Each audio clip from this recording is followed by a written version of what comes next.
কোন সরকার চাই না, কোন সরকার চাই না, কোন সরকার চাই না। এই কুড়িটা পুলিশ দূর হটাও, পুলিশ দূর হটাও, পুলিশে দূর হটাও, এই চিলিমবাজে দূর হটাও, এই পুলিশ সন্ত্রাস হচ্ছে কার স্বার্থে? রাজ্য সরকার জবাব দাও, এই পুলিশের মন্ত্রী জবাব দাও, এই রাজ্য পুলিশে জবাব দাও। আবু সিদ্দিককে মারা হলো কার স্বার্থে? রাজ্য পুলিশ জবাব দাও। এই জবাব চাওয়ার দাবিতে আইএসএফ লড়ছে, সারা রাজ্যের মানুষের অত্যাচারের বিরুদ্ধে আইএসএফ লড়ছে।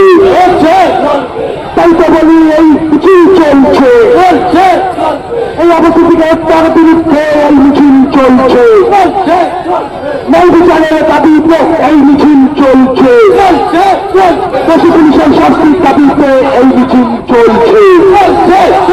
রাজ্য জুড়ে পুলিশ সন্ত্রাস করছে যে পুলিশ, সেই পুলিশে দূর হবে, এই পুলিশে সন্ত্রাসকারী পুলিশে দূর হবে, সন্ত্রাসকারী পুলিশে দূর হবে। এই পুলিশ সময় জানাই ভিক্ষা ভিক্ষা ভিক্ষা, আবু সিদ্দিককে হত্যা করলে যারা তাদের জানাই ভিক্ষা।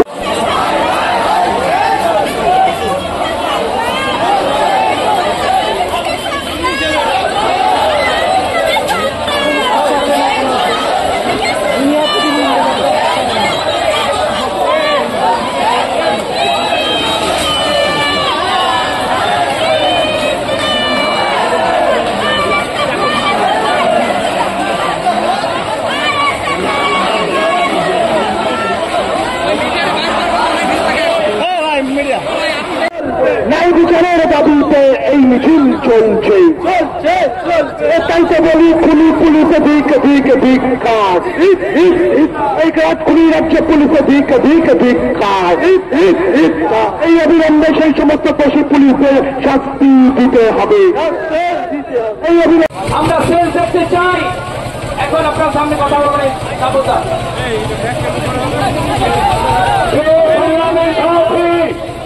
আজ আপনারা প্রমাণ করলেন পশ্চিমবঙ্গের মাটিতে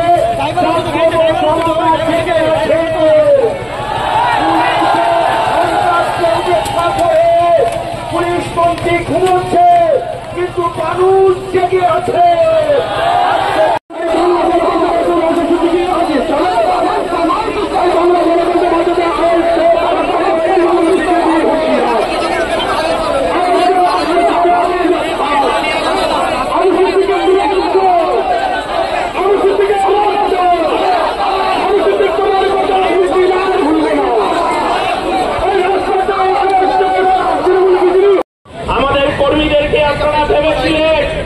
স্টুডেন্ট ফন্ডকে রুখে দেবে,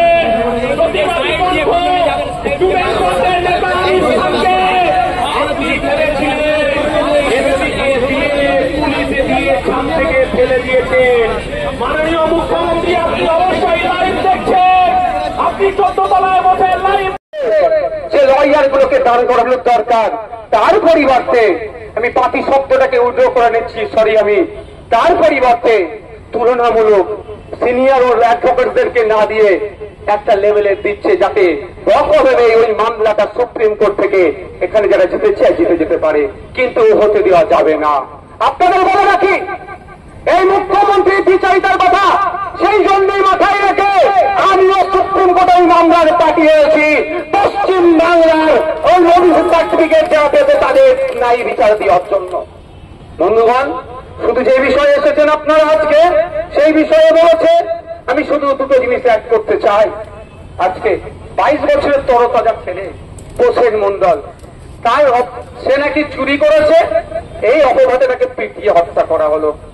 আচ্ছা বলুন, যদি কেউ চুরিও করে নাই, অন্যায় করেছে নিশ্চিত হবে, তার জন্য প্রশাসন আছে, আইন আছে, বিচার ব্যবস্থা আছে, কিন্তু আমাদের প্রসেন মন্ডলকে পিটিয়ে হত্যা করলো। এই সাহসটা পাচ্ছে কোথায়? সাহসটা পাচ্ছে আমার রাজ্যের প্রশাসনের যিনি প্রধান আছেন, সরকারের যিনি প্রধান আছেন, মাননীয় মুখ্যমন্ত্রীর জন্য। ইসরাত আলম, আমি তার বাড়িতে গিয়েছিলাম, 100 স্কোয়ার ফুটের ঘর হবে না। আপনি অবাক হয়ে যাবেন যদি ওর বাড়িতে গিয়ে থাকেন, ভিডিও দেখে থাকেন। 100 স্কোয়ার ফুটের খুব বেশি হলে ঘর হবে, সেখানে দুটো সন্তান, একটা ক্লাস 5-এ পড়ে, একটা ক্লাস 1 না 2-তে পড়ে, পরিবারকে নিয়ে থাকে। কারো চোরের অপরাধে হত্যা করা হলো, তাকে পিটিয়ে মেরে দেওয়া হলো। একের পর এক রাজ্যতে গণপ্রতিনিধি বেড়ে যাচ্ছে, কিন্তু অপদার্থ সরকারের কোন শব্দ খরচ করছে না। তাই এখান থেকে জানিয়ে দিতে চাই, রাজ্য সরকারকে অবিলম্বে বিধানসভায় স্পেশাল বিধানসভা ডেকে এই গণপ্রতিনিধি রোধের জন্য সর্বোচ্চ শাস্তির ব্যবস্থা করে বিলকে পাস করানো হোক। সেখানে নওশাদ সিদ্দিকী সরকারের পক্ষে দাঁড়াবে। যদি না করে আমাদেরকে বুঝে নিতে হবে। পারবেন তো নাকি? পারবেন তো নাকি?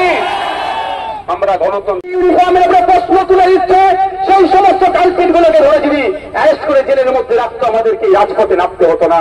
তো অপরাধ মুখ্যমন্ত্রীকে রাতের অন্ধকারে চোরের মতো এসে পুলিশ তাকে ছাদ থেকে ফেলে হত্যা করলো।